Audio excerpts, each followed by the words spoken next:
virtual meeting between Board of Mayor and Alderman and Franklin Planning Commission, and we'll begin with the roll call. Commissioner Harrison? Present. Commissioner Allen is absent. Commissioner Franks, absent. Commissioner Lindsay is absent. Commissioner Orr is here. Commissioner Mann? Here. Commissioner McLemore? Present. Commissioner Williamson? Present. Alderman Peterson? Here. Mayor Moore, do not see, absent. Alderman Potts? Present. Alderman Berger, absent. Alderman Caesar, absent. Alderman Blanton, absent. Alderman Barnhill, Here. nice. Alderman Brown, absent.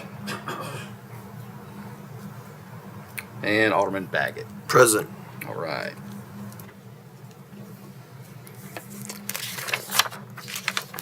So, item number 1.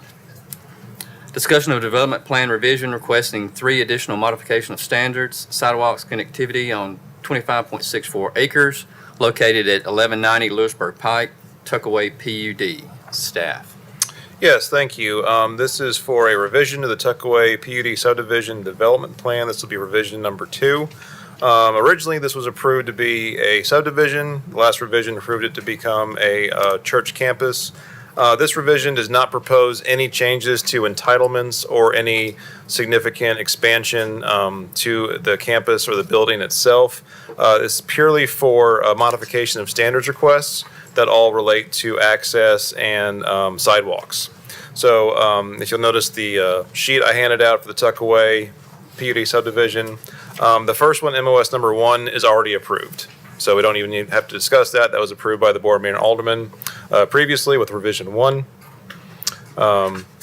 With revision 2, the first new MOS is MOS number 2, and that is a request to delay construction of the Northern Cross Access connection until future development occurs. Let me point that out on the screen just so you know exactly what we're talking about. It's this little road right here that connects to the north. That's currently a residential property. And that future connection to be installed by the developer of the northern property. Staff is recommending disapproval of this modification of standards due to the lack of a date certain of the construction of that connection to the northern property, as well as putting financial hardship on a different property owner in the future. MOS number 3 is a request to remove the required pedestrian connection from Lewisburg Pike to the main building entrance. So again, if you'll just follow me on the laptop here, or the screen here. So connection to the main building right here, and thus the campus of the church, Gateway Church. We are recommending disapproval of that as well, just because that is a requirement of the zoning ordinance to provide access from the front entrance of the main building to the public road. MOS number 4 is a request to delay construction of the sidewalk along Lewisburg Pike until development occurs to the north and south, and sidewalks can be constructed from adjacent property owners.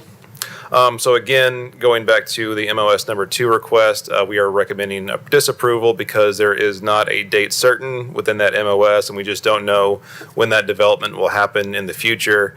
And there's really just not a mechanism in place currently to keep that in check. So we're recommending disapproval of all 3 new MOS requests. So happy to answer any questions when the time comes. All right, thank you. Do we have an applicant?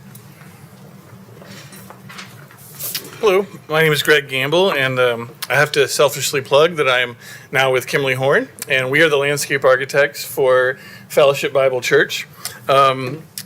We have been working with Fellowship Bible now through their development plan process, through their site plan process. Site plan is now approved. They are under construction. Foundations are being poured for their church, and the excitement is growing. We are introducing 3 additional modification of standards. This first modification of standards, as pointed out by Joey, was approved by the board, mayor, and alderman, and eliminated the requirement to have a southbound connection. There is still a westbound connection out to the adjacent roadways that is an emergency connection only. The neighbors have approached Fellowship Bible, and they have said, we plan on living in this house. We would prefer that this connection not be constructed until some point in time in the future when our property develops. I'd like to approach tonight as somewhat of a conversation. We're hearing things from neighbors. They're saying things to us, to the church, to Fellowship Bible, and Fellowship Bible is really working to try and accommodate what the neighbors have asked for. The portion of the road that you're seeing here would be platted with an access easement, but the roadway and the sidewalks would not be constructed. That's our proposal with this modification of standards. When we first brought you the development plan, there was an opportunity that the church be closer to Lewisburg Pike than what the church proposed. They said to our firm, please push the church back off of Lewisburg Pike. We want to protect our rural view shed. We want to be behind the existing tree line. We want to create as little disturbance in the front there as possible. We want that rural character. As a result of that, this sidewalk that you're seeing here is over 1,500 linear feet. It would go from the main church building, which is actually the building all the way to the back of the site here. The building at the front of the site, that's the existing home that's going to be used for administrative offices. The other buildings are future and would come in a future phase. So this sidewalk is required to extend all the way 1,500 feet to Lewisburg Pike. The church is requesting that we eliminate that sidewalk again to protect that rural view shed that's here. They would like to have the two-lane road, the turn lanes that are required to be constructed as a part of the church, and your consideration for the elimination of this sidewalk as a result of really them doing the right thing, which is pushing the church back, pushing it off of Lewisburg Pike to create that open space relief. Following the city standards to construct a sidewalk along Lewisburg Pike, this sidewalk would ultimately one day probably be removed or destroyed when Lewisburg Pike is constructed in the future. They're asking that this sidewalk be deferred until sometime in the future. When we wrote the modification of standards, we hadn't heard back from staff about their thoughts on not constructing the sidewalk on Lewisburg. And tonight, the church would like your consideration that they would construct this sidewalk when Lewisburg Pike is constructed, or within 10 years, whichever is sooner.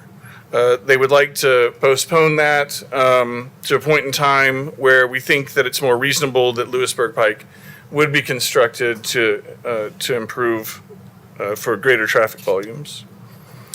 With that, I'm here with Bill Wellens, representing Fellowship Bible Church, and we're happy to answer any questions that you may have. All right, thank you. Any comments on this applicant? Any thoughts? Anyone? Go ahead. Question, sir. By delaying this, how do we guarantee that will be added less as far as what if they run into a financial situation when they can no longer afford to install these requirements code? What's the guarantee that they'll get installed? Specific to all three? Your question All is three, right? specific to all three? You're Yeah. basically asking to. I think on the connector to the north, the driveway to the north, the neighbor there is so strongly against it, and that's what benefits. You know, it's one of those things where, you know, we want to do what we can to benefit the city, to connect. We're not trying to get out of anything. For us, it's more about that their desire to do that. Provide the easement so a developer can come in and still do it, all those things, but not build it today. So it's not really so much about how we would fund it or not fund it. We're there, we're at the table. It's not huge dollars in that case with the connection to the north. And so we'd be willing and open to talk about any sort of thing that kind of binds that or connects that or helps us, set in place something, if you guys got ideas or whatever, to make sure you feel comfortable with that happening in the future, if and when they sell. They've been there forever. They're saying they'll never sell it. They don't want to be, they don't want this thing to happen, but we all know it could happen in the future, which is to your point. And so we'd be open to conversation about that. Okay, Yeah, thank you. sure. Anyone? Are there any other sidewalks along that route? At 1,500 feet, there are no other sidewalks, so we're gonna require constructing 1,500 feet right now. Yeah, I can support the modification of standards. All three or No. specific one? Well, the sidewalk issue, okay. Okay. Go ahead. I have no problem with the connection to the north. Is that, there's also, is this a scenic corridor? Is this in the scenic corridor overlay? I believe it is in a Vision Franklin. If it's not, it should be. I believe it is. And I believe there's extra setbacks there. And this connection gets kind of close to it on the northern property as well. So that is a concern of mine, which is one reason why I would say delay this would be okay, because and maybe it's right on it, but even still, in the future, if that northern parcel developed, I don't know that connection maybe that's not the best. I mean, you're going to set aside the right of way, but I'm good to press pause on that one. And the other two, the only thing on Lewisburg, we want the sidewalk connectivity to because one day there will be sidewalks there, I would guess, or a multimodal path if TDOT comes through and does this. So, we had a meeting, in the previous meeting, we talked about, payments in lieu of for sidewalk.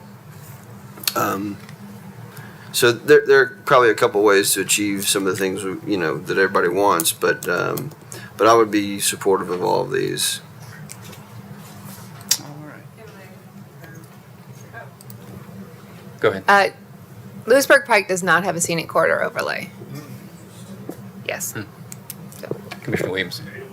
Yeah, I would say for modification, or what was it? Yeah, the northern easement, I think I'm okay with that. Especially it's gonna be easement. Who knows? It's just kind of saying that in a legal way that you can connect. As far as the other two, I do see kind of the want for not putting that sidewalk on Lewisburg Pike, especially if they're gonna widen it and it's just gonna get blown out and then it'll have to just be redone at some point. So I think, the thought process on that makes a lot of sense. Let's just delay it, not eliminate it, just delay it. Because I know a sidewalk to nowhere is a thing until it gets developed next to it. And I think I have a little bit of the same attitude too about the one that goes from Lewisburg Pike all the way to the church, is that it's not really needed until you have development adjacent.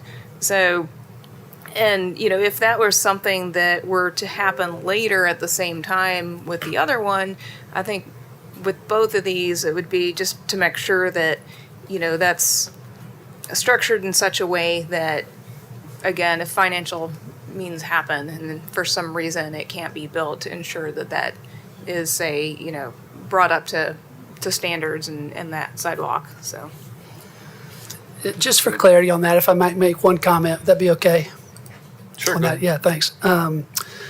We do have sidewalks all around the building. We have handicap parking with sidewalls, all ADA accessible all around the building. We're just asking for the modification for the 1,500 feet because it's long, it's expensive, it's those sorts of things, and open to considering things for the future. But it's not like there's no sidewalks. We don't have an ADA requirement from the road to come up on a sidewalk all the way to our building because of the amount of parking and all the sidewalks around the building. I just want everybody to understand that it's not getting out of sidewalks. It's just the one that goes. I'm not sure this makes sense in terms of what we're after as a community when we've built so much landscape and green grass and all that stuff out front. Okay. Anyone? Alderman Barney. Yeah, the connection to be installed by developer of northern property, explain that a little bit better than what what that is. So you're saying that the property that's north of that will be installing what? Because I think most of the time that you've heard me say, I think connectivity is extremely important. And when you have that opportunity, what generally happens on that is if you don't stub it out now, while it's being developed, there'll be something that will come up in a year, 2 years, 5 years, or whatever, that there'll be somebody there that they'll be truly opposed to that. Whether it's the church, they don't want to tear up their grass, they don't have any reason, there's no real reason for the church to do that Right. after the development is already developed. This is a request by the neighbor that we bring this forward, and we're trying to accommodate that request. They believe, or in their mind, that by building this stub connection to the property line, it invites others down that path closer to their property line. It's within their view shed out toward Lewisburg Pike, and we're looking to accommodate that. They've said that they would prefer, it's their preference, that connection not be constructed until such time as their property is developed. Which in- might not Say it again. ever happen, which is not going to happen. Alderman Potts, Yeah. thoughts? Yep. Two quick questions here. If we can pull up slide modification or request 3. And I'm okay not putting in a sidewalk, which is actually modification number 4. There are no other sidewalks. I've just Google Map and verified, and I drive that corridor on a regular basis. So I'm fine with 4. On 3, would you explain where it goes from Lewisburg up to, it looks like, where we're talking about taking off modification of standard number 2, where it makes a little left bend and then it picks back up. Is that a removal of a sidewalk? Because I tried to zoom in. What that pink dotted line that goes from the far left of the page up to where those two 90-degree turns are. Can you help me zoom in? And this is on the. I'm sorry. It's request number 3.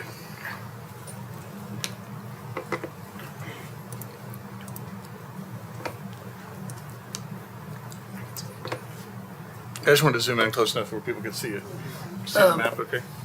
This doesn't show what you're talking about, but I know what you're talking about, where it goes up to that driveway connector, then 90s over to the other side and then on around. It Am I shows the cor- yeah. proposed sidewalk. Right. Oh, does it? Okay, great. That's just pure related to terrain and utility work, that it needed to come up that way and then cross to continue on to the back of the property. There's no removal of sidewalk there. It's just the way that the land sits and how to come back across and stay on sidewalk. It also brings you to the inside of the campus without encroaching Mrs. Cross's house, who's still there. So at that point, past her house or right out her house, it comes inside the property, and then people are protected from all traffic through the rest of the property into the quad and that sort of thing. If there were future parking there, there'd be a sidewalk there, et cetera. Okay.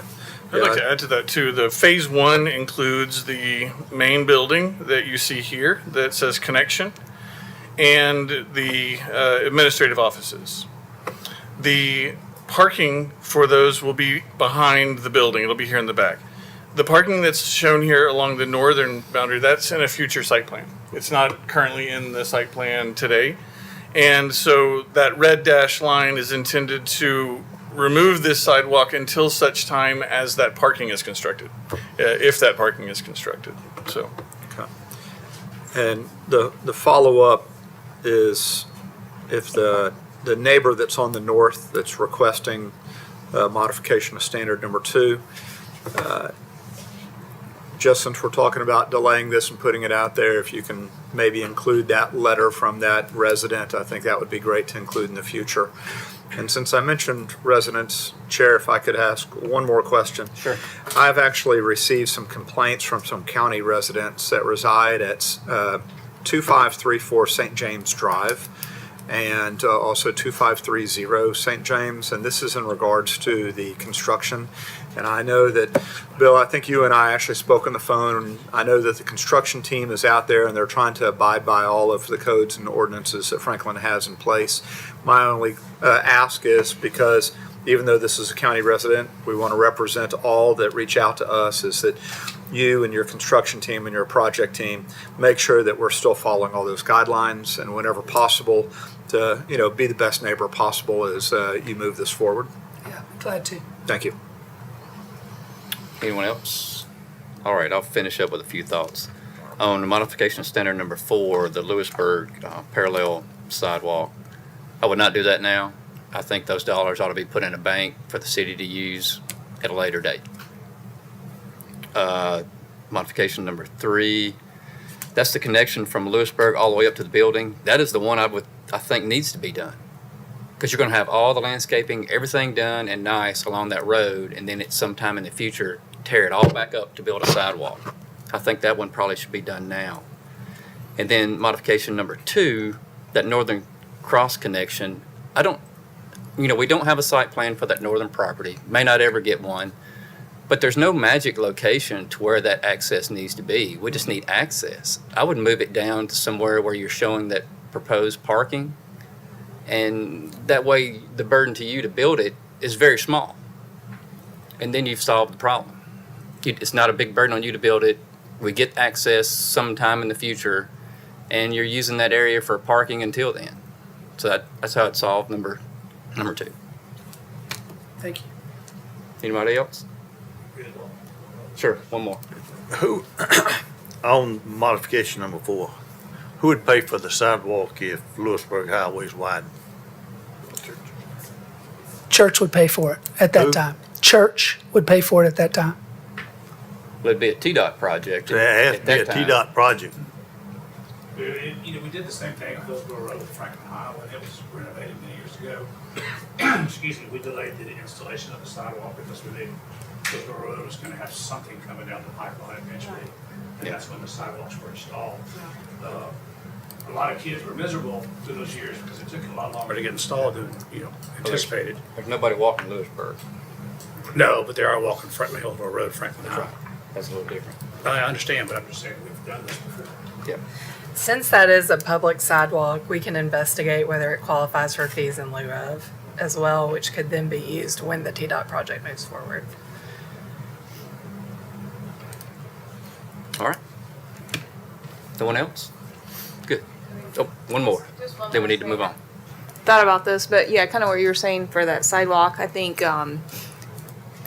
for the long one from Lewisburg Pike to the building, what I don't want to happen is that they do the road improvements on Lewisburg Pike, maybe new development comes in, and then you have, more people from that local area going to church, going to kids' activities, where you have kids trying to, go on their bike or walk down that thing in lane with traffic.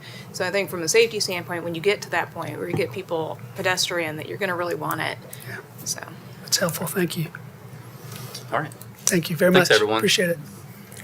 Item number 2, discussion of development plan proposing 230 multifamily units and 2 modification of standards, windows and foundations on 7.03 acres located at the northwest corner of Interstate I-65 and Goose Creek Bypass at 2048 Goose Creek Bypass. And this is the Goose Creek Inn PUD.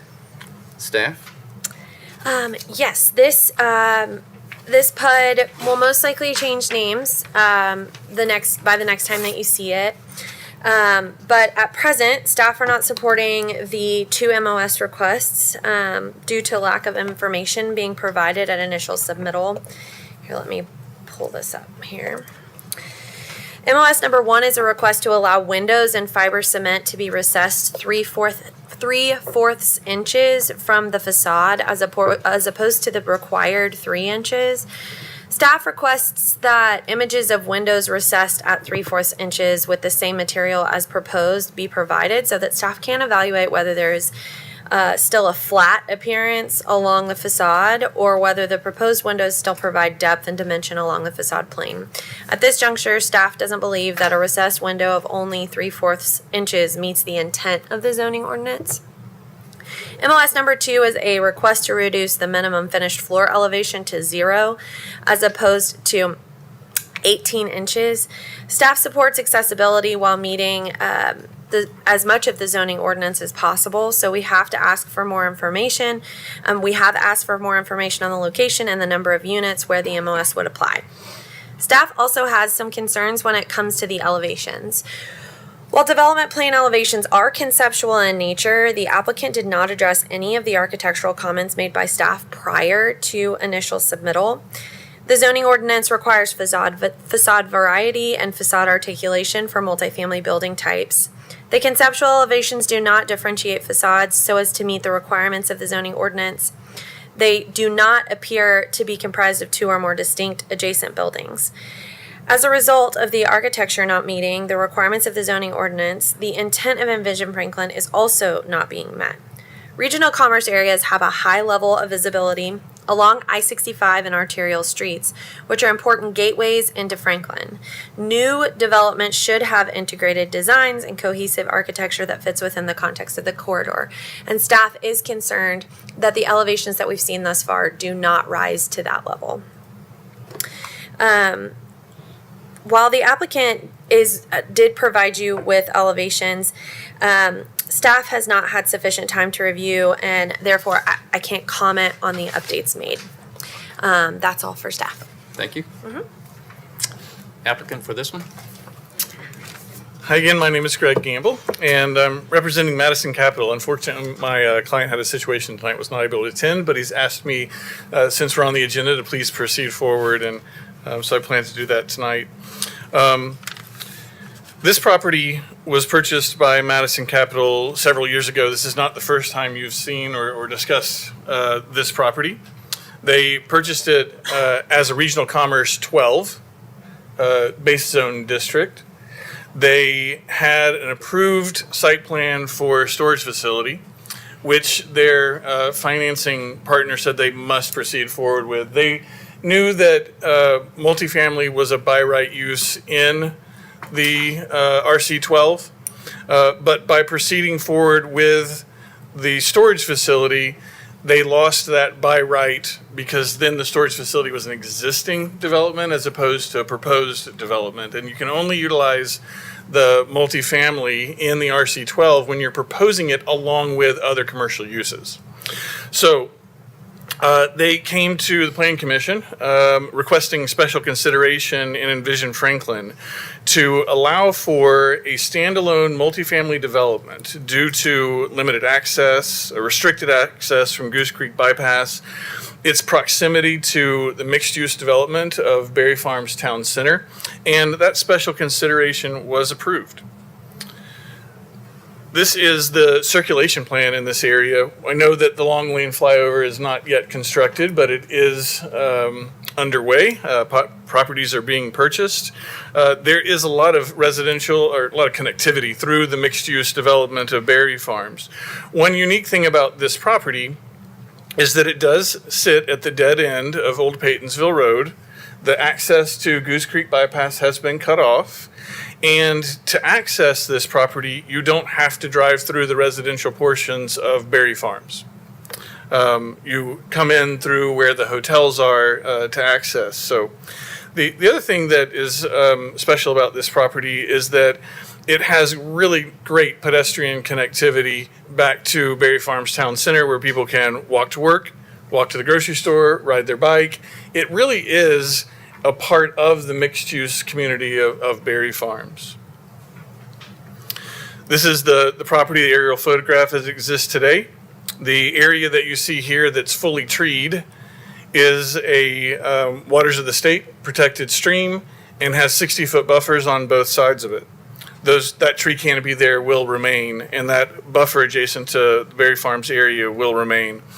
The storage facility is under construction at the end of Old Paytonsville Road, and the proposed development will be where you're seeing some land disturbance. That's where they had a laydown yard when building the storage facility. This is the proposed site plan.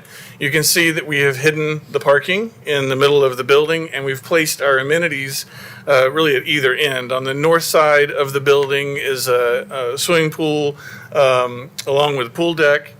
On the south end of the building, adjacent to Goose Creek Bypass, will be a pocket park tucked in between the buildings in that location. After receiving some comments from staff, our architect said, let's take a look back at Berry Farms precedents. Let's look at the mixture of materials, the character of these buildings. We know that we want to have a flat roof on the building so it doesn't appear taller than it does as a flat roof building. This is the proposed architecture. You have additional photographs in front of you tonight. Sometimes the paper is a little bit easier to see than these screens, so I wanted to print them out for you on 8.5 by 11 so you could see them. This is a corner angle taken from I-65 and Goose Creek Bypass. Looking back to the corner, you see the Pocket Park on the left side. The next view is kind of looking into that pool area at the other end of the building, picking up on kind of where those amenities are. Some of the reasons why we want that finished floor elevation to be at the ground level is one, for accessibility, so we can have ADA accessibility in and out of the building, but also to kind of reduce the overall height by that much as well. With that, happy to answer any questions that you may have. I guess first thing, will you address the recessed window concern of staff first? The recessed window, our architect is working on providing some samples and some better photographs and some imagery on that. I don't have that for you tonight at the Joint Conceptual Workshop. And it may be that we propose an alternative, something different, so. Okay. Anybody else comments on this one? For the recess window, I know a couple of developments through the city of Franklin, especially on the Borden Batten, they'll have that a little more shallow. Like I know in North McEwen, those apartments, there's certain areas. But I would say, you know, if it is something you're requesting, kind of the images I see, it's a lot of Borden Batten, a lot of siding. So I'd say if, you know, it's going to be in areas, there's areas that maybe it makes more sense, but if you do the entire building like that, it does kind of flatten it, and, you know, with the current concern with staff and everything. So if they're looking at that, you know, there's certain areas, you know, the tower aspects, okay, but, you know, the rest isn't necessarily brick where you naturally get that depth and variety on the elevations. And I'm not an architect, but I understand there's some new code requirements that really require some additional insulation that kind of pushes that wall out a little bit further. There can be. There can be. Not necessarily, but sometimes they do put insulation outboard of the framing, and then that can give, depending where you set your windows, can give you a little bit more, but not necessarily. I think we just need to sharpen our pencils and come back with a better answer one way or the other, so we'll do that. All right. Join us. Alderman? This is very highly visible on 65, and so I would just say, I think you better get one of those commercial pencil sharpeners and pencil the it just doesn't, is not really, you know, I think about that one that you're coming into Nashville. It's the worst. And it's the worst. And everybody knows it's the worst. And for the next 30 years, we're going to drive into Nashville. We're going to see that apartment complex and be like, that's the worst. And I don't want, this is that kind of location. Now, that doesn't mean it can't be Borden Batten and it can't be 3/4 of an inch recessed windows and whatnot. I just think there needs to be some attempt and effort put into by the architect to do something other than what might be stood up in Anywhere USA, because this is just a prime corner, and I think you understand that. I'm sure the applicant does as well. So that will have a big play in what. But scale, I mean, I don't have the units readily available. 230. 230. You know, this is not a bad spot for multifamily, in my opinion. Right by the interstate. The use is not a problem. I think it's the traffic's not a problem there either. I don't believe with where it's located. I think it will work out fine. But I think it's just a matter of making sure that this is right concept for the location. Okay. Alderman Potts. So this is right here in Ward 3, and I've met with several people and sat down with Madison Capital as well. I've got big concerns for this corner. So much so that when I sat down with them and saw the initial review, that I actually expressed my disappointment about how the storage facility looks as you're approaching it, driving southbound on the interstate, and how it lights up, and how it is a big box sitting right there. So I have expressed the challenge of, I don't like the MOS number 1. I think it will look like a box if the windows aren't recessed. I've got concerns. I understand the need for MOS number 2 when you're looking at the backside where the pool is and things like that. But I've got concerns about how if it's level with the floor, it's going to be very, very boxy. And I've gone as far as after my meeting with Madison Capital, I actually reached out to staff and asked them to sit down and talk with staff about what can we do to make this building look more like the other buildings surrounding it. Boyle has invested a lot of time, energy, and effort on the design, theme, and look and feel of their buildings. And there's a great opportunity for this Madison Capital Group to have something very similar. But if it comes forward the way that it is, this is a gateway, and we're going to, as Alderman Baggett just referenced, for 30 years. I think it could be longer that we're sitting here looking at now 2 boxes that have been poorly designed. So with that, we're also dealing with height concerns and size concerns, that massing. And I understand we're not talking about a 12-foot building. We're talking about a 6-story building right here. But with what we've got right now, the concern when you exit going southbound and you look to your right, it's going to be 2 large structures, and then it's going to open up. And I don't know if that's what we're looking for right now. So I've challenged from the landscape architect side of it, how do we really get more green, more life, more openness in that area right there, maybe a little bit of a different design with some scaling, with some stacking and everything. Okay. But these are things that are known, that have been expressed to me, and I want to make sure that the Planning Commission hears it from me as the ward alderman for this gateway. Anyone else? All right. Thank you. Thank you. Item number 3, discussion of a development plan proposing 184 dwelling units and 77,025 square feet of office commercial space, and proposing 4 modification of standards, signage, building orientation on 20.33 acres located at 318 Franklin Road and extending to Harpeth Industrial Court. And this is a Harpeth Village PUD. Staff? Thank you. This loads really quick. There we go.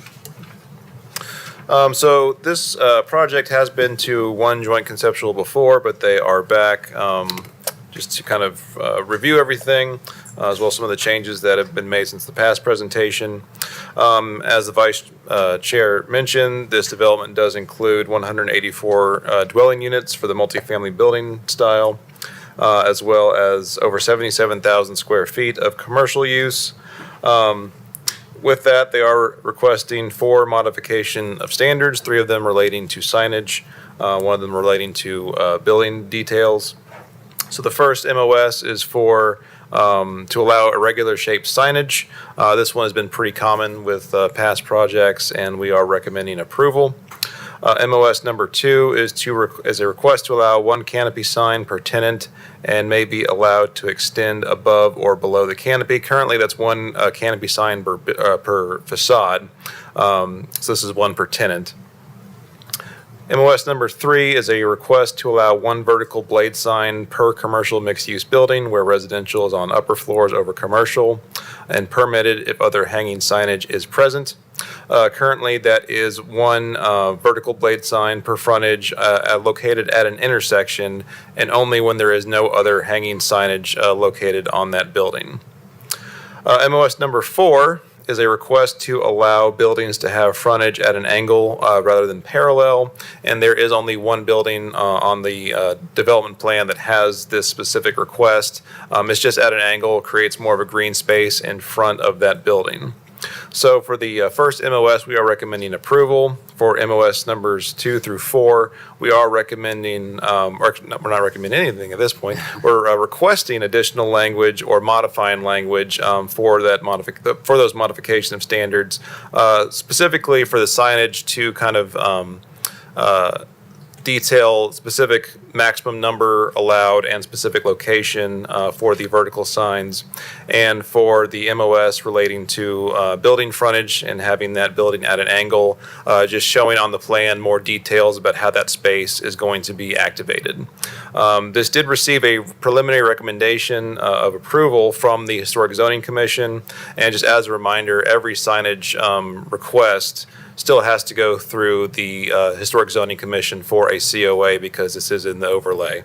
So even with these MOSs, if they're approved, every individual sign has to go through our Historic Zoning Commission. Let's see. There was a traffic study done with this plan, and it does show failures in the surrounding areas. There is a meeting scheduled with the developers and our engineering department on Monday to discuss potential solutions. So specific questions to that, I will direct you to Jimmy Wiseman. Happy to answer any questions. Thanks. All right, thank you. Applicant for this one? Hello, my name is Greg Gamble. I get 3 tonight. And I'm very excited about this one. Our team has been working very hard, and over the past 9 to 10 months, we've had multiple meetings with the Historic Zoning Commissioners, not only talking to DRC, but also the Historic Zoning Commission. We've had multiple site visits and really working to make sure we get this dialed in correctly. The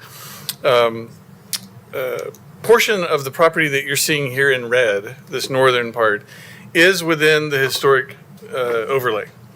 There are 3 additional properties that front onto Harpeth Industrial Court that are not in that overlay. So there's some distinction there as to what they have purview over.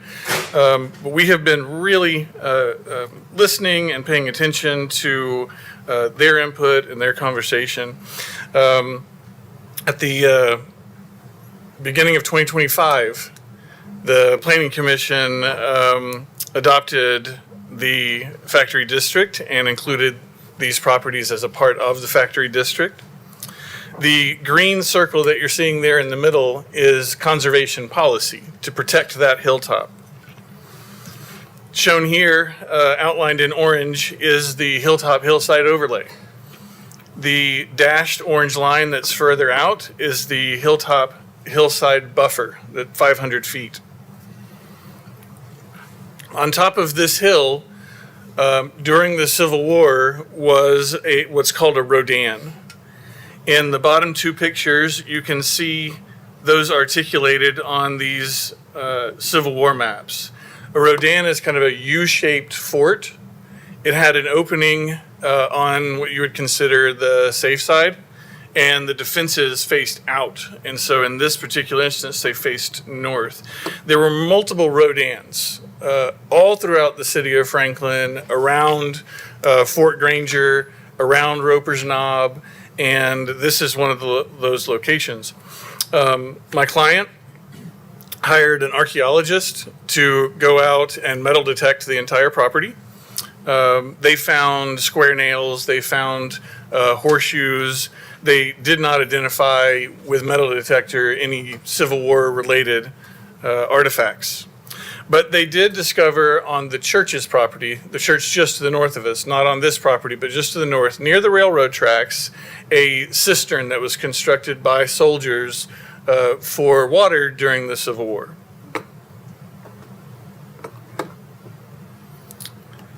As a result, we are proposing to set aside 6.49 acres as park space. We did approach the City of Franklin Parks Department, asking them if they wanted us to consider this for a public park, owned and maintained by the City of Franklin, and they, at this time, have said no. So moving forward, it would likely be privately owned, maybe with public access over it. We do plan to have a trailhead located closer to where there's convenient parking, signage here that would kind of describe the history of the property, and then walking paths up and around the hill. I imagine this would be a very attractive place for 4th of July fireworks in the future. This proposal includes 77,025 square feet of commercial. That commercial would include office, retail, restaurants, cafes, personal service uses, spas, day salons. and also worker spaces. My client owns one of the buildings, the commercial spaces at Jameson Station. They're smaller, 3,000 square foot spaces. Those are very difficult to find in Franklin for small businesses. It's a lot easier to find a 25,000 square foot office space to rent, but to find a 2,500 square foot, 3,000 square foot, 3,500 square foot office space is very difficult. They're focused on those kind of users in these commercial spaces here, and see that intentional relationship with the factory and the factory district. This does include 184 residential units, some for sale, some for rent. This is an elevation of one of the buildings. There are a collection of 3 buildings that back up to the railroad track. These are sized intentionally to resonate with Jameson Station's building. So here you have 2-story townhomes over commercial, just like at Jameson Station. The parking area for these buildings is located behind and alongside the railroad track. This drive here goes on the bottom floor of the parking deck. So this deck extends all the way over. This goes uphill, and then this drive accesses the top of the deck. So the fire department has asked for an area of refuge that their trucks can pull into in the event that they need to fight a fire, and that's why the deck doesn't extend all the way over that area as well. It stops short. So we have been working very closely with the city of Franklin's sewer, water, stormwater, fire department, just to make sure that we've got something that they can endorse and support in the future. As we go down the block, let me point out one thing real quick. This building that you're looking at here sits on this corner, and that is modification of standards number 4, where the building is not parallel to the street. Instead, we've pulled it back, and we have an opportunity for public art, for an open space. This could be, park space for residents to use as well. As we go then, this is a view looking at the front elevation of these buildings. You see modification of standards number 3 over on the side of this building with that vertical blade sign that is really signage for the residential. You can see that vertical blade sign in this image as well. That's that modification of standards number 3. So this shows the attention to detail on the pedestrian level, where we'll have the shops, the commercial uses. This is the middle building. We've got an entrance drive to the parking deck on the left, an entrance drive to the parking deck on the right. Historic Zoning Commission talked a lot about us breaking down the masses of the building, making this look like it's a collection of buildings built over time. And I think you can see that articulated in these images. This building to the left is designed to be commercial on the ground floor with residential condo suites on the second floor above. In the middle of the image, you see a 1-story kind of restaurant cafe building that might have rooftop outdoor seating. On the other side of that then is some additional commercial space designed here with a little bit more of an industrial character. Envision Franklin Factory District calls for industrial style architecture, and so we're starting to see that. To Historic, it was very important that we kind of transition from more of a residential look and feel to that industrial. So as we start getting closer to Harpeth Industrial, we start seeing buildings that really resonate more in the architectural character of the factory itself, pulling from the imagery of Jameson Station and those elevations. So you can start to see that the style of architecture moving from north to south is really kind of changes and evolves in this master plan, which is it's very unique. Here we're maintaining 3 stories height. We have garage access on the front elevation of this building. As we turn the corner then, and now we're driving toward the hill, we're driving in toward the historic district, we have some pedestrian refuge area. This is a pocket park. It's an open space area. On the left side of this open space, we have access into the lower level of a parking deck. On the upper side, then, we have access to the upper level of the parking deck. There are no internal ramps in this deck as well. The lower level of the deck is accessed from Harpeth Industrial. The upper level of the deck is then accessed from behind alongside the back here. So there's no internal ramps in there. We're using the land and the kind of the rolling hills of Tennessee to get that access to those parking areas. With that, I'm here with Evans Welborn with the ownership as well, and we're happy to answer any questions that you may have. All right, thank you. Questions, comments? Anybody have anything on this one? Go ahead, Commissioner Mann. Walk me through how those parking decks operate again. You see there's no internal ramp, so if you enter the bottom, then and there's no spots, then you would need to pull back out and go around to the upper ramp then, so you can't circle it. That's right, but really the intent is that lower level of the deck is where we have parking for the commercial uses. Upper level of the deck really meant more for the residential, so I think you'd see some separation there. Okay. Just want to make sure I understood that. All right. Alderman Potts. Thank you, Mr. Chair. Ms. Gamble, just a quick question. You had said that you had offered the park to the Parks Department, but the Parks Department said no on that. When we were going through the Envision Franklin, no, sorry, that's not true. When we were going through the Historic Zoning Commission and the DRC, the question came up. So we asked, and they said initially, I don't think that we would want it. But I mean, I'm sure anything's on the table if that conversation needs to proceed forward. Okay. Is that something from staff? Is that something that our Parks Department would be open to in the future, or? We can continue to have those conversations. Typically, it's regarding size of the property and how much it would cost to add maintenance costs and things like that.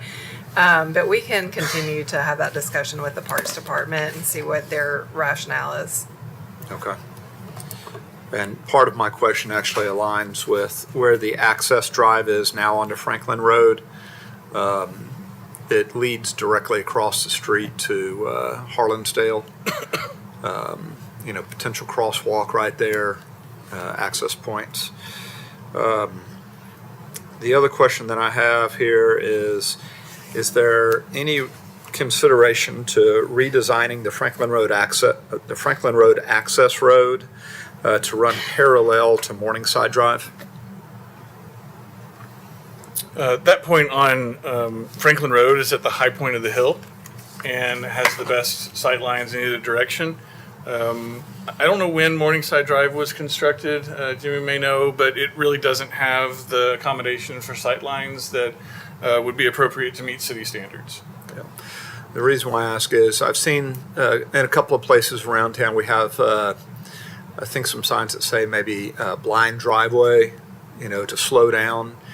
I know I've looked at this before and actually made the recommendation that instead of putting the access road there and circling around or curving around the preserved park, is to run it parallel to Morningside Drive, and then to have some type of signage that would have a blind drive access as you come over that knoll area.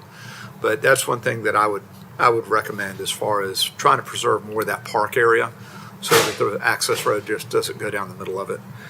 And then the last question that I have is regarding the height of the buildings in the back. Will the 3 stories be the same height as the knoll height, or will it be a little bit lower in the back? It's actually lower, and we've produced a video that we can play that actually shows a drive-by going down Franklin Road. When we come to Planning Commission, if you'd like, we can play that video. If you'd like for us to play it at the BOMA work session, we can certainly do that as well. Okay, thanks.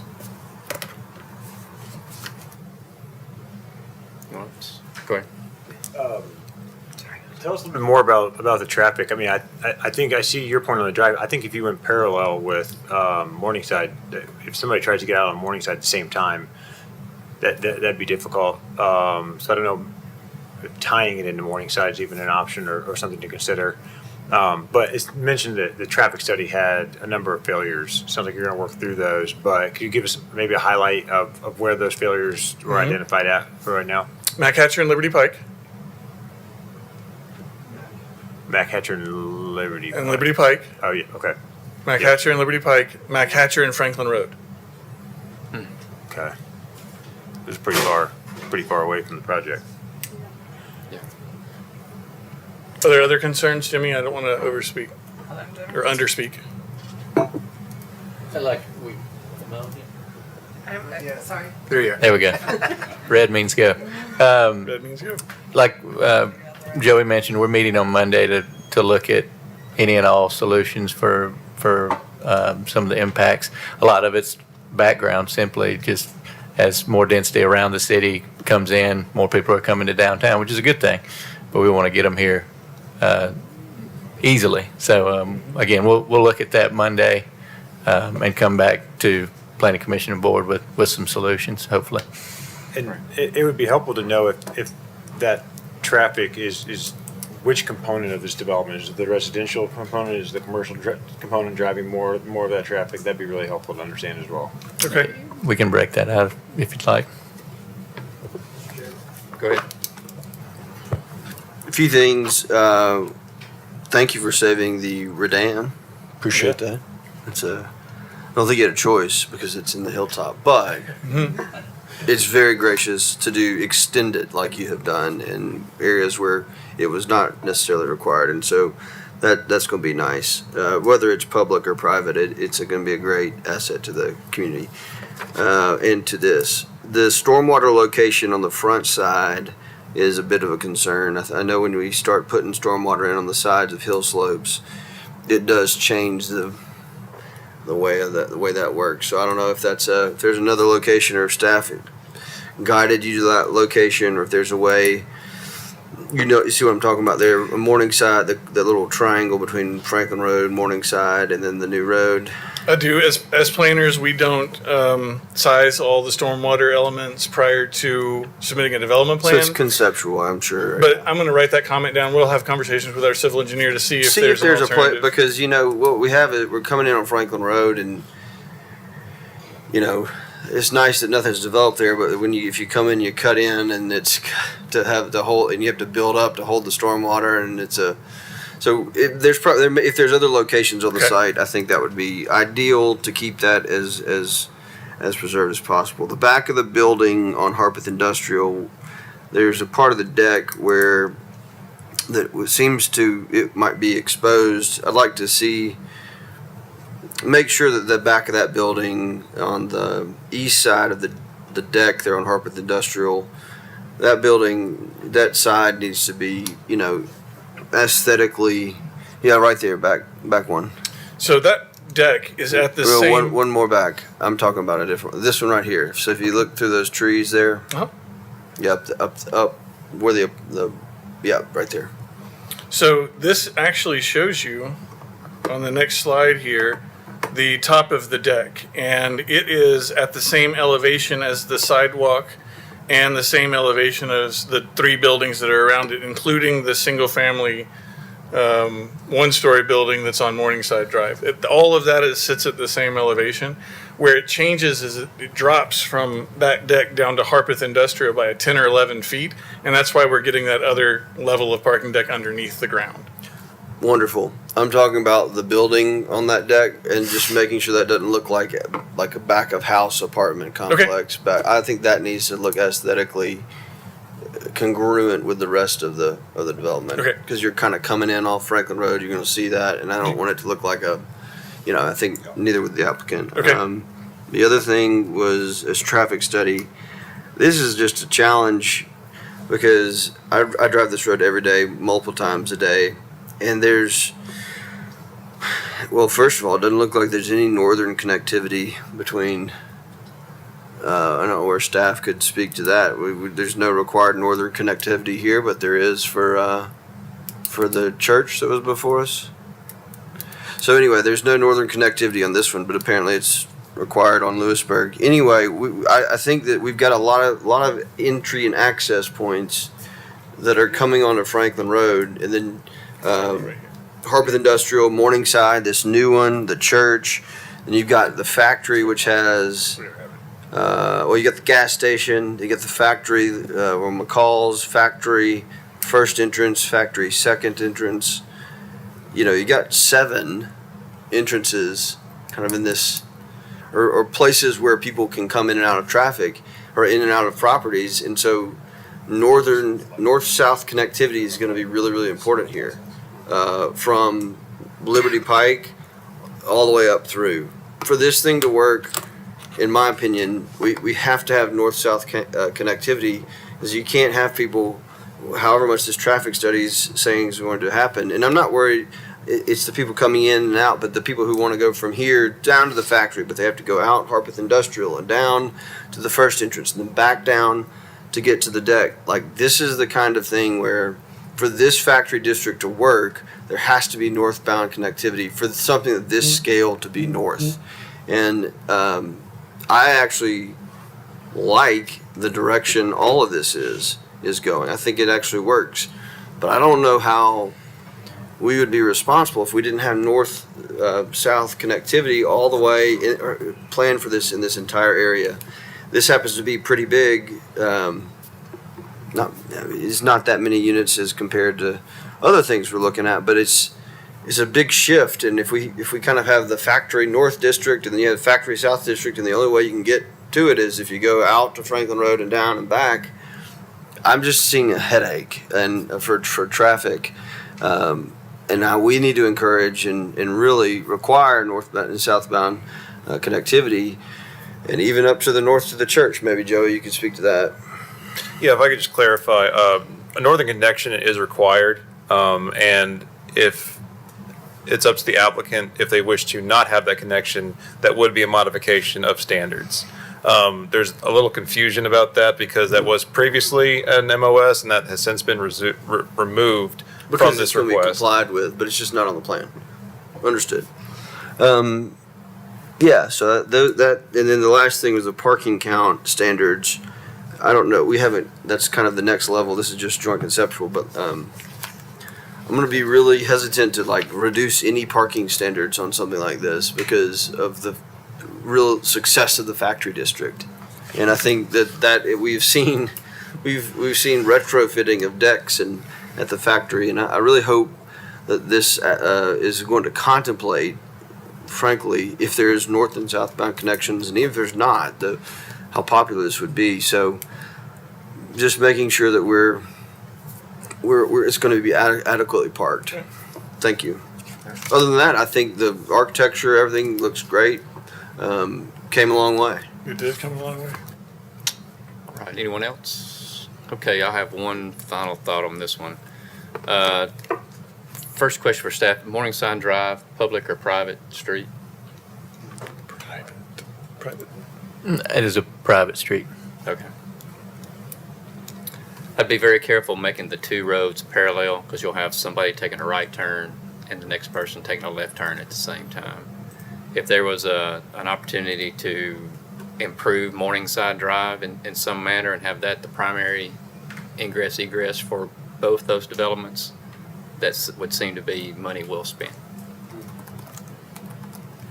All right, that's it. Thank you so much. Thank We you. appreciate it. Item number 4, presentation of the Franklin Transit Master Plan update. Staff. All right. Good evening, Aldermen and Commissioners. This is my first time at the Joint Conceptual Workshop, so I will introduce myself once I can figure out how to get it into presentation mode. There we go. All right. I'm Max Baker, Multimodal Coordinator with the City of Franklin. I am the staff liaison for the Franklin Transit Authority and also assist the city with bicycle and pedestrian concerns. Tonight, I will be providing an update for you guys on the Franklin Transit Master Plan. This is an effort that we've been undertaking since about July of last year. And what is the Transit Master Plan? It's a 10-year plan looking to address the mobility needs of the area and the growth-related challenges that we experience. And we are ultimately trying to develop a 10-year concept of what capital investments we will need and what services we would hope to provide in regards to transit. So like I said, kicked it off about July of 2025 and worked on existing conditions, really understanding how people were moving around the city of Franklin, using transit, using their automobiles, how that might change as a result of any policies that were in place or growth that might be occurring in the area. Had initial outreach in fall and used that outreach to ultimately establish the vision and goals and objectives that we hope to accomplish with this study. We're about to embark on the second round of outreach that will be occurring really during the month of May, and that will take flavor of a large-scale public event that will be May 5th. We're going to call it Taco Bout Transit, and it will be hosted at the Transit Center in downtown Franklin. Be having free tacos. So hopefully that will entice people to come out and talk to us about what they hope to see Franklin Transit become in the future. Also going to be making an effort to get out and go where the people are. So going to a Touch a Truck event, we'll have the trolley out there and have a booth. Also have a booth at the State of the City, try and engage folks there, as well as radio and news outlets. Really trying to get out in front of the people as much as possible. As we develop the draft plan, which we will bring back to this body and BOMA and Planning Commission over the course of the next several months, and ultimate adoption, I believe. I've got it later in the slideshow, but I think it was August. So what have we done to this point? Completed initial outreach. That was what I was talking about in the fall. Some of you participated in that. We did interview each of the aldermen that were wanting to participate, all of the Franklin Transit Authority board members. We had very targeted discussion groups. These are with nonprofits and other very active users of the transit system. We hosted community workshops, 3 across the city, and had public surveys. Also surveyed the operators, the staff of TMA, who is the operator of Franklin Transit, as well as the riders of the buses and on-demand services themselves. And what we presented to them was just an understanding of what those existing conditions are, what that might look like in the future, and really what they hoped Franklin Transit to become over the course of the next 10 years. All of that distilled down to the vision, goals, and objectives. These were approved by the Franklin Transit Authority and really boiled down to those core bubbles that you see: improve rider awareness and experience. These include reducing barriers like the ability to pay for fares using a mobile device, or just increasing awareness of the different types of services that Franklin Transit offers. Providing accessible mobility for all residents and visitors. These are visitors from out of town, out of state, but these are also visitors that are coming to work that may just live in the county nearby. Strengthen connectivity to local and regional destinations. This is working with our partners north of us, WeGo, and making sure that we have connections to Nashville or to Murfreesboro, or potentially in the future to even Spring Hill. And then finally, providing excellent management and oversight of public transportation system. This is really accountability and transparency. So investing in technology that not only lets us understand how our transit system is performing, but holds us accountable to the public dollar, right? Letting them understand where we're performing well, where we're not performing well, where we need to make more investment. So the adoption timeline, this has been a very complicated process for me to understand, but tonight is the joint conceptual workshop where we are letting you know that this process is occurring, encouraging you to participate or to let others know that they really should participate in the May events that we are scheduling. We will bring back a draft of the master plan after we get those public comments incorporated into the master plan next month's meeting, and then we begin the adoption process of drafts and finals over June and July, and ultimately bring it back to the Franklin Transit Authority for adoption in August. That was incorrect earlier. So how do you stay informed? You can go to the Franklin Transit website, or you can use the QR code here. Either will take you to a virtual room where we have all of the technical memorandum, and we'll ultimately have the draft plan and final plan for you to peruse. But with that, I will answer any questions you might have. All right. Any questions for staff here? No? Go ahead. The BOMA representative on the Transit Authority, and this is the Cliff Notes version of all of the wonderful information that has been assimilated or assembled in that process. And I'm excited about Max and then the Transit Authority, what we're doing, some of the changes that will come from this. But there's do participate, Planning Commission as well. I mean, this is we'll have ripple effects for this transit in our community, and already some good information that has come out of it. So encourage everyone to participate. Thanks. Anyone else? All right. Thank you. Thank you. Item number 5, discussion of a Murfreesboro Road corridor planning study. Staff.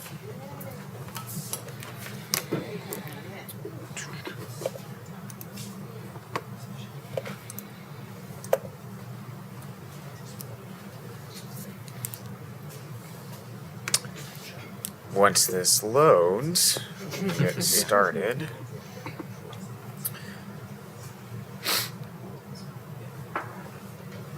Too many pictures.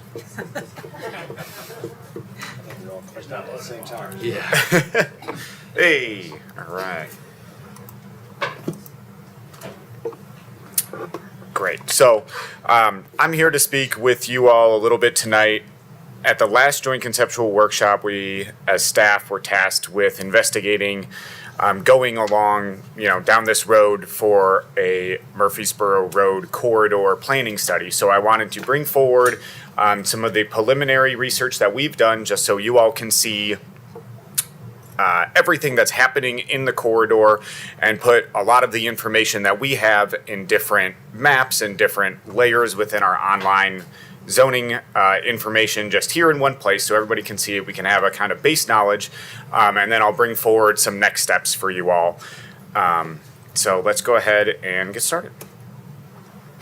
So staff has brought forward a conceptual study boundary for this area that we believe identifies an area of reasonable potential commercial redevelopment within the corridor. Generally, it's from Mac Hatcher Parkway on the western side to the Clovercroft neighborhood on the east. Now, within this potential study area, the Envision Franklin design concept is almost exclusively regional commerce. There is a small portion of Civic and Rec, which is Fire Station number 2.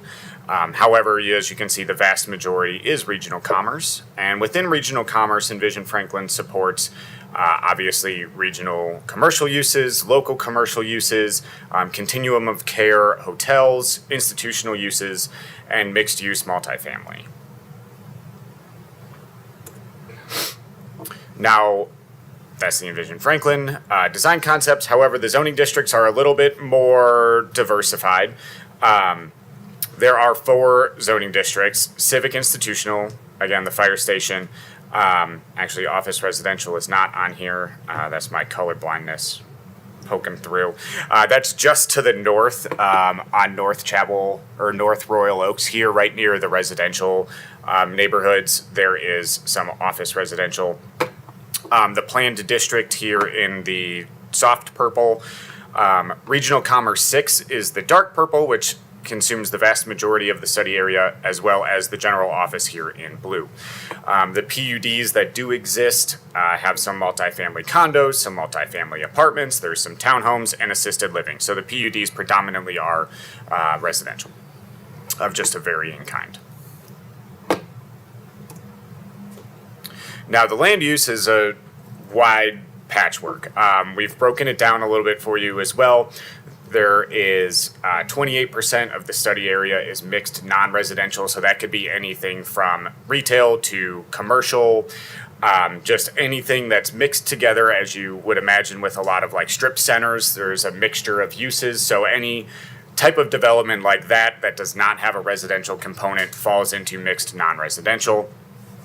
Specifically, retail uses take second place with 26.4% of the study area. So that is in itself over 50%. And then we drop down into office at 10. So the rest of the land use categories are significantly lower, with over 50% being retail or some sort of combination of retail and commercial. Additionally, we wanted to bring forward just the height information that exists on the corridor. The vast majority, there in the yellow, has a 6-story height limit, and that coincides with the RC6 zoning districts. The 3-story area are the areas zoned general office, CI, and PD. Now, these height maximums have been consistent since at least 2008. There was an additional stipulation in there that they should not exceed 84 feet. Staff was able to identify 6 structures within the study area that are 4 stories, which are 2 hotels, 2 office buildings, a storage facility, and the senior living at Summerby. But there were no structures over 4 stories within the boundary. And the hospital just outside the boundary area, right over here, is 7 stories.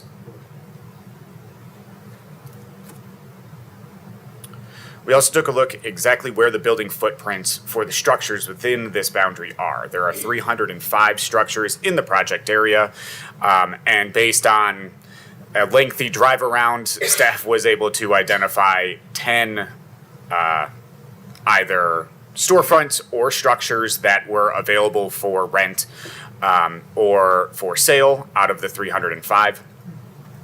And if you'll take a look at exactly where these building footprints are located, you'll get a little bit more information about how this corridor has developed or not developed. Since 2008, the 2008 zoning ordinance began restricting large parking lots within frontages, so between the building and the road. So as you can see, a large portion of the structures here within the study area have very large parking lots between them and the road, indicating that a lot of these were developed prior to those ordinance and that regulation being in place to limit the size of parking lots between a building frontage and the roadway. Pedestrian connectivity. As we're all probably aware, I-65 acts as a major pedestrian disconnect for the east and west. And you can see here with the dark lines, those are all where sidewalks exist today. So you can see the inconsistency throughout the boundary area. So if we couple the lack of pedestrian infrastructure with the expansive parking lots that I just mentioned, it really does make non-vehicular travel both difficult and dangerous. There is some continuous sidewalks here along Royal Oaks, both north and south. However, if you are walking to, say, Publix, you can get near there, but then you need to walk along a non-sidewalked street through an expansive parking lot that also does not have a sidewalk. So it really just makes pedestrian travel in the area very difficult. Additionally, the boundary does include 5 separate intersections within the city's high injury network from the city's safety action plan, which I'll be getting to in a little bit, which also identify not just lack of safety for pedestrians once they get onto a property, but the lack of safety for pedestrians along the roadway. So the safety action plan from 2025 does identify this area as one of 5 high injury network corridors within the city. Now, this corridor also does have 5 high injury intersections within it. And of the 5 high injury corridors within the city, they cover only 7% of our roadway miles, but they also include 80% of all of our crashes, and 76% of all of the fatal and serious injury crashes. And this specific corridor does have our second highest annual average daily trips. So there are a lot of cars moving, there are a lot of accidents in this area, and if we want to encourage pedestrians to be out there, we need to make it safer. The Safety Action Plan does have a variety of different recommendations and countermeasures. However, the vast majority are midterm and not exactly easy fixes. So it really is a major component of this study is to look into how we can make this safer. We know that it is, a TDOT roadway, so that obviously complicates things, but it is a significant part of the research that needs to be done. So I do want to just highlight that this area has been a study priority for staff for many years, and if there's a majority interest from yourselves moving forward with a small area planning effort, we would like to just get started because it has been on our radar for a while. So in order for us to properly gauge where we want to go with this and the direction from you all, as well as your fellow aldermen and commissioners that are not here with us tonight, staff is going to put together a short survey for you just to gauge the priorities from yourselves as well as the directions that you would like us to take. So our potential next steps, again, obviously to send you out a survey to get some better direction and further direction on how you want us to study this. We're looking to do that within the next handful of weeks, and then begin public engagement.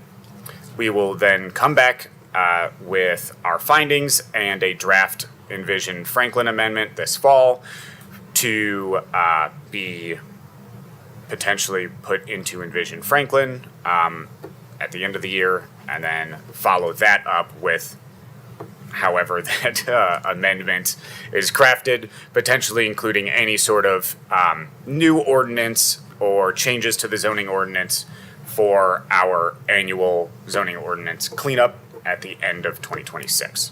So I will leave these next steps up. I'm happy to answer any questions and just open it up. All right, thank you. Okay, so normally discussion is between the two bodies, but we had one resident show up and with a prepared statement on this topic, and I'm going to show a little grace and let him speak before we get into our discussion. So, Mr. Graw, if you come up, state your name and address. Got a minute or so, and then we need to get back to business. Hi, yes, my name's Clive Graw.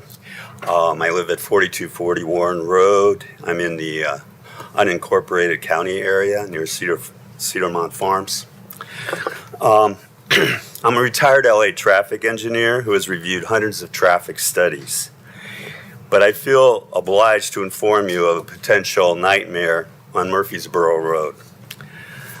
The biggest traffic problem Franklin has is a lack of east-west road capacity across the I-65 freeway.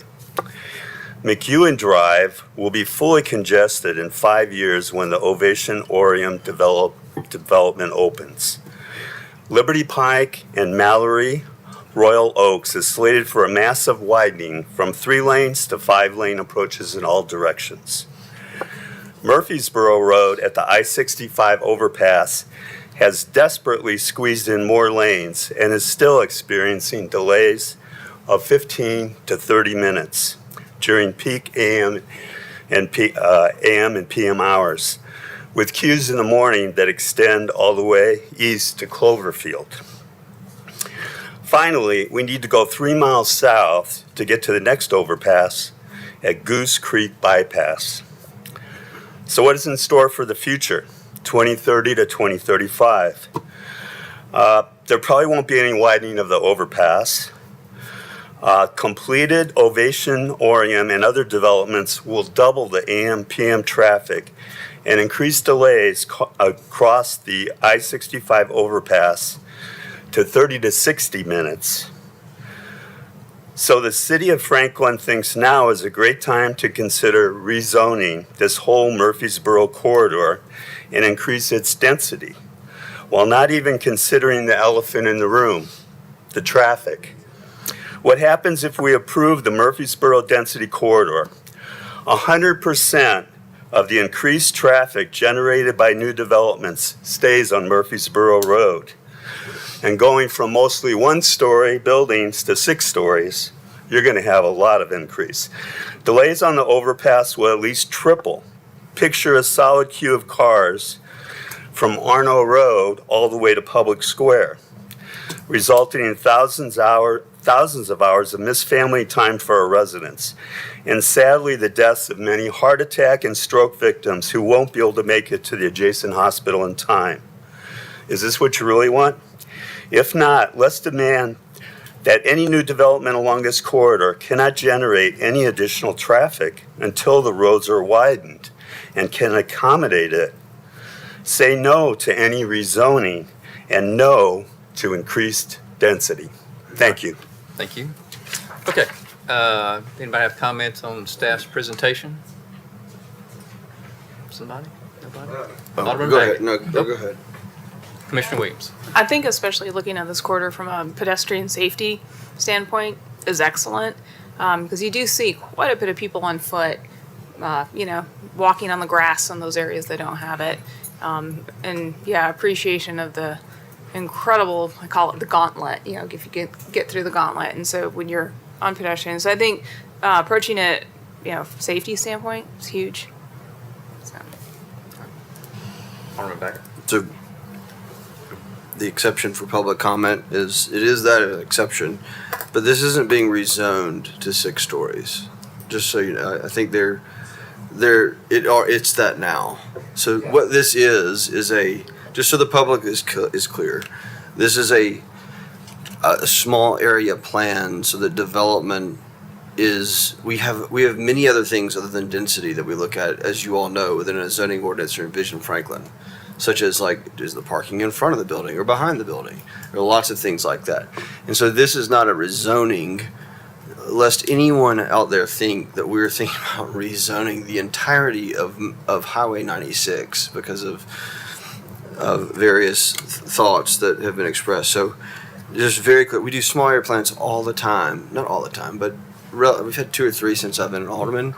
And it really is to make sure that our documents, our zoning ordinances, and our Envision Franklin reflect the character of the area that we want to see in the future if someone wants to do something.